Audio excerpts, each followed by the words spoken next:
He sat in his car, staring at the steering wheel, his hands shaking. He was 22, broke, and had just been rejected from yet another job. The gas tank was almost empty. His phone buzzed, another bill due. And in that moment, under the heavy silence of failure, he whispered to himself, "Maybe I'm just not meant to make it.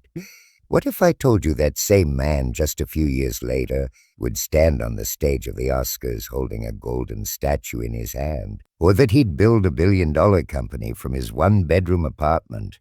See, the road to greatness in America isn't smooth.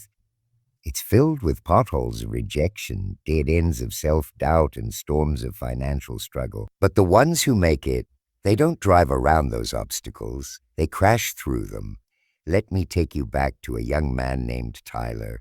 Born in New Orleans, raised by a single mother in a neighborhood most people wouldn't dare walk through at night. He was physically abused, emotionally broken, and by 14 he had already tried to take his own life. In school, he was called slow. He struggled with comprehension. Teachers gave up on him. Society counted him out. But deep inside, Tyler knew something no one else did. He was meant for more. He began writing not for the world, but to escape it. Every night after working long shifts, he'd pour his pain onto paper. He wrote stories about struggle, about redemption, about hope. But nobody cared.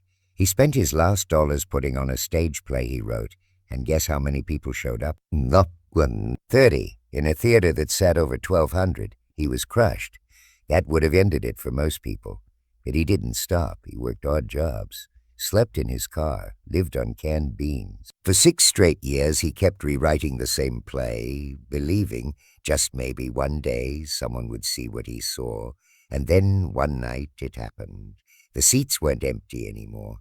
A few people came, then more. Then more. Word spread. That little play became a movement. And that movement turned into an empire. That man, Tyler Perry, the first black man to own a major film studio in the U.S., built from the ground up. A man once homeless, now owning a 330-acre studio in Atlanta, bigger than Disney, Warner Bros., and Paramount combined. And he did it his way, writing stories Hollywood never believed in. Stories about people they ignored. Stories about pain, healing, faith, and laughter. Now let me ask you this. How many of you have a story you've buried because the world told you it wouldn't matter? How many times have you almost quit because the mountain felt too damn high to climb?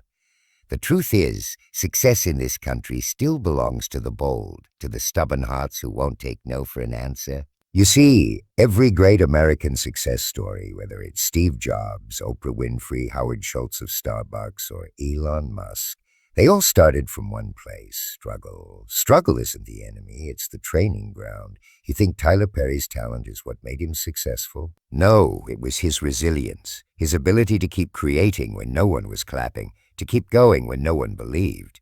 That's what greatness is made of. So maybe you're watching this sitting in your car after a long shift. Maybe your phone's full of rejection emails.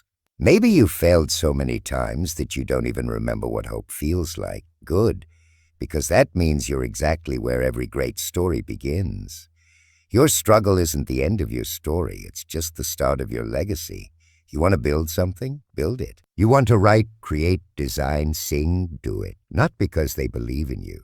Do it because you do. That fire in your chest, that dream you can't silence, feed it. Let them laugh now. One day they'll be watching your story on screen, wondering how the hell you did it. And you'll smile because you'll know you just never gave up.